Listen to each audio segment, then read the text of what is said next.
Hello दोस्तों, YG के Rajasthan YouTube channel पर आपका स्वागत है। आज हम राजस्थान के लोक देवता पाबूजी राठौड़ के बारे में वीडियो लेकर आए हैं। इसमें हम पाबूजी राठौड़ के बारे में सभी महत्वपूर्ण पॉइंटों को जानेंगे, जो परीक्षा की दृष्टि से बहुत महत्वपूर्ण है और पिछले सालों के पेपर में पूछे जा चुके हैं। तो आइए शुरू करते हैं। इससे पहले हम गोगा जी महाराज के बारे में वीडियो लेकर आए थे। यदि आपको वो वीडियो देखना है तो आप हमारे चैनल पर जाकर वो वीडियो देख सकते हैं। तो आज का वीडियो बाबूजी महाराज के ऊपर है। तो आइए शुरू करते हैं। बाबूजी महाराज।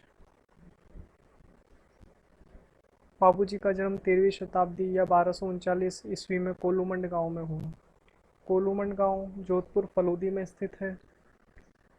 बाबूजी के पिता का नाम धांधल जी था और ये राव सिहा के वंशज थे, और धांधल जी के ही वंशज थे राव दुहड़ जी, जो कर्नाटक से नागणेची माता की मूर्ति मारवाड़ लेकर आए थे, और जब से नागणेची माता राठौड़ों की कुल देवी है।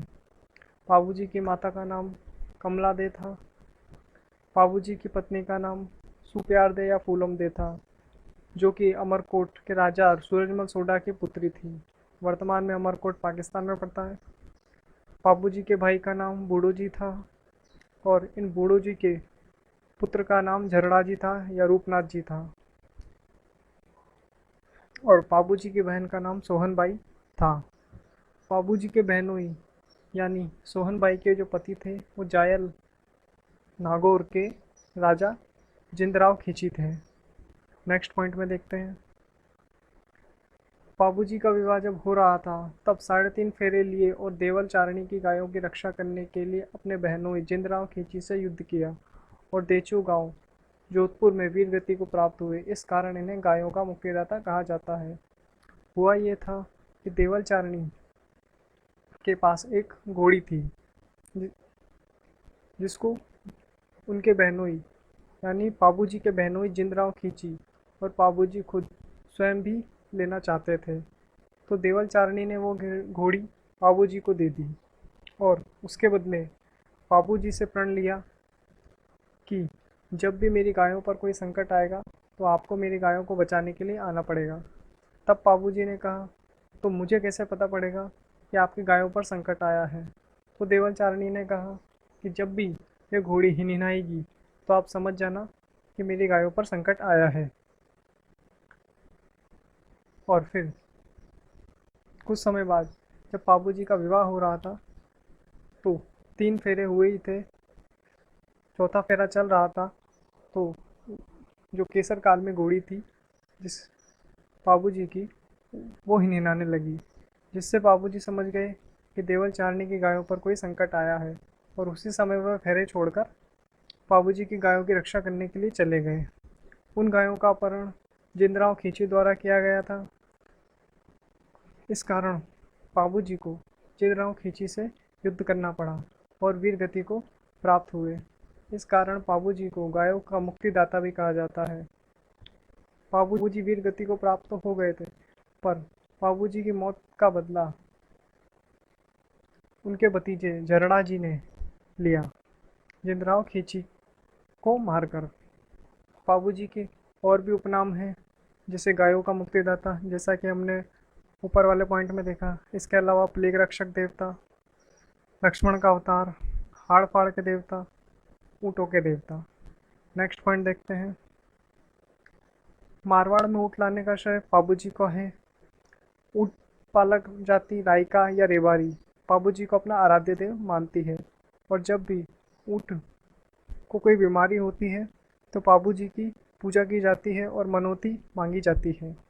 बाबूजी के पावड़े, जो बाबूजी के लोकगीत है, वह गाते समय माठ वाद्यंत्र का प्रयोग किया जाता है। बाबूजी की फड़ सबसे लोकप्रिय फड़ है, जो कि नायक जाति के भोपे द्वारा गाई जाती है, और इस फड़ को गाते समय रावण हत्ता वाद्यंत्र बजाया जाता है। बाबूजी का मंदिर कोलूमंड गांव में है, और इनका मेला भी कोलूमंड गांव में ही लगता है। और ये कब लगता है? ये प्रतिवर्ष चैत्र अमावस्या को लगता है। बाबूजी की घोड़ी का नाम केसर कालमी है। ये वही घोड़ी है जो कि देवल चारणी द्वारा बाबूजी को दी गई थी। नेक्स्ट पॉइंट देखते हैं। बाबूजी का प्रतीक चिन्ह हाथ में भाला लिए हुए अश्वारोही है और इनकी पगड़ी बाईं ओर झुकी हुई है। हमारा जो थंबनेल है उस पे बाबूजी की फ़ोटो लगी हुई है। उसमें आप देख सकते हैं कि बाबूजी के एक हाथ में भाला है और वह घोड़ी पर विराजमान है और उनकी पगड़ी बाईं ओर से झुकी हुई है। मेहर जाति के मुसलमान बाबूजी को पीर मानते हैं। बाबूजी अछूतों के उद्धारक देवता भी थे।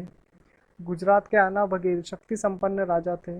वहाँ से थोरी जाति जिसको अछूत माना जाता था, 7 भाई भागे थे और उन 7 भाइयों को बाबूजी ने अपने घर आश्रय दिया और उनके साथ भोजन किया। इस कारण बाबूजी को अछूतों का उद्धारक देवता भी कहा जाता है। नेक्स्ट पॉइंट देखते हैं। बाबूजी से संबंधित कुछ ग्रंथ हैं जो कि बहुत महत्वपूर्ण है परीक्षा की दृष्टि से, जैसे बाबू प्रकाश।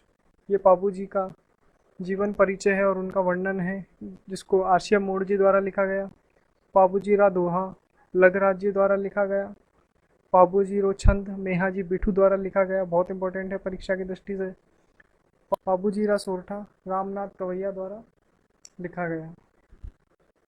तो आपको ये वीडियो कैसा लगा हमें कमेंट बॉक्स में लिखकर ज़रूर बताएं, और वीडियो अच्छा लगा तो इसको लाइक करें, शेयर करें और सब्सक्राइब ज़रूर करें, जिससे आने वाले नए वीडियो का नोटिफिकेशन आपको प्राप्त हो सके।